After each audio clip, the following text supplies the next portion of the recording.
I was going to just delete this comment and move on because I have a no engagement with trolls rule. But then I realized instead of responding to this guy, I can make a video about this guy. Just kind of analyze this comment and explain to you why I find it so hopeless and pointless to try to engage with Trumpers about Trumpist politics. Basically, what I intend to show you is that there is so much that either is wrong or irrelevant with this one comment that ultimately there's no point here for me to even respond to. The context here is a little while ago I made this video here where I said I think a big part of the reason why it's so difficult to have sane conversations about government spending in the United States is people on the ideological left have no problem saying, yeah, there exist some problems that government should not be solving.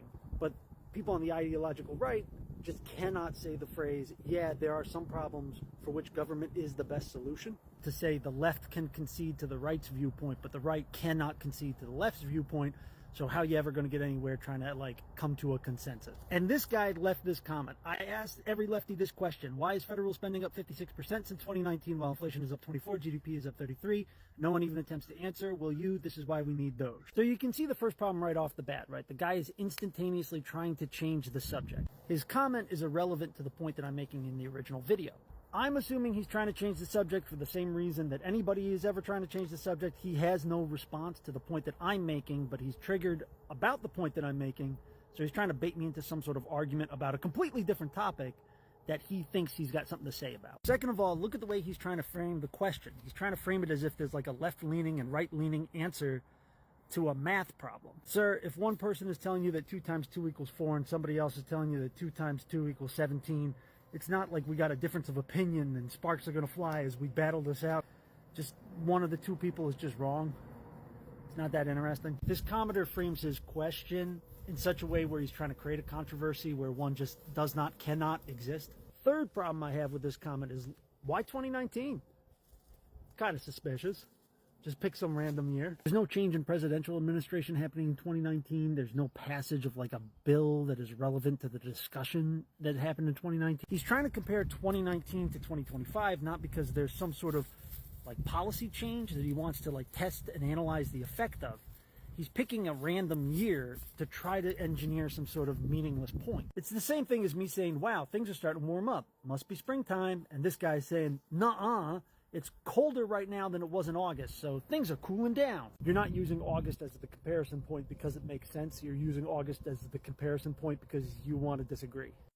Next, he rattles off a bunch of statistics, and I'm actually going to give him points here because these are basically correct, but he's kind of using them in a way that doesn't make a ton of sense, which demonstrates to me that he might know these factoids, but he doesn't understand them. First off, he says inflation is up 24%. I understand what he means here, but it's a weird way of phrasing it because inflation is a rate, it's not an index. So you'd be more likely to hear somebody say CPI is up or something like that. But whatever, I get what he means there. But then he gives me federal spending is up 56%, GDP up 33%. And yeah, that's true, but those are not inflation adjusted numbers.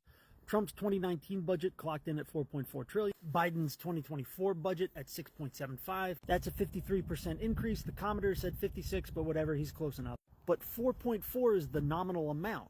4.4 trillion in 2024 dollars is 5.39 trillion. So having adjusted for inflation, the real increase is 25%, not 56. He made the same mistake with the GDP. This is a economics 101 rookie level mistake, forgetting to adjust for inflation, but he knew about inflation. He mentions it in the same comment. So that's pretty strong evidence that this string of statistics that he cites are not numbers that he understands or has analyzed himself or played around with himself. He heard somebody else make this argument, and he's just parroting the argument, right? And here's my next problem with this comment. So what? I mean, right around the year 2020, every nation on the planet had a big inflation spike. Every nation on the planet had a big government spending spike. Do you not remember 2020? We are literally drowning in reports and newspaper articles and Wikipedia entries explaining how large government spending projects in response to COVID cause inflation. Things like the CARES Act and the American Rescue Plan, they are not one-time cash payments. They were an agreement to infuse cash into the economy over the next 3, 4, 5 years. It's 2025 and we're still just now shutting off the COVID money faucets. Understanding the inflation increase is obvious for anybody who knows what inflation is. When governments go on big spending sprees, that causes inflation. When the supply of goods is reduced and all of a sudden people are bidding up on prices, that causes inflation.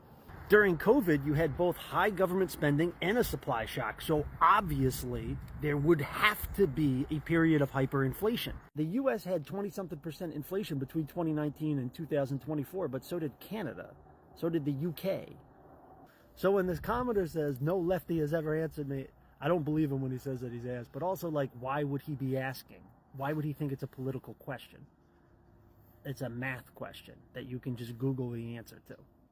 Also, why would you need to look at new economic analysis? We have already understood the connection between government spending and inflation since like World War II.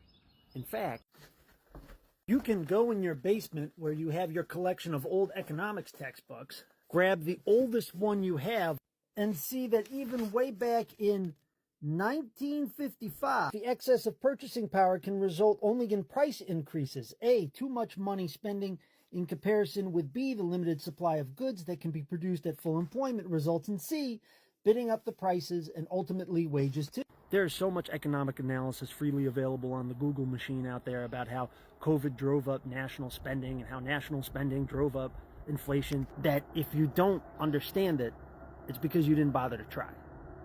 Are you appreciating how impossible it is to respond to this nonsense? I ask every lefty this question. Why? It's not a political question. It's a math question. Why is federal spending up 56% since 2019? Well, if you had bothered to Google it, COVID. Why is inflation up?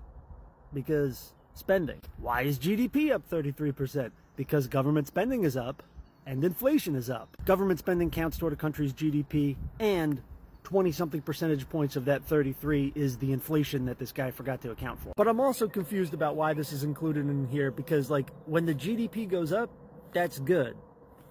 So what?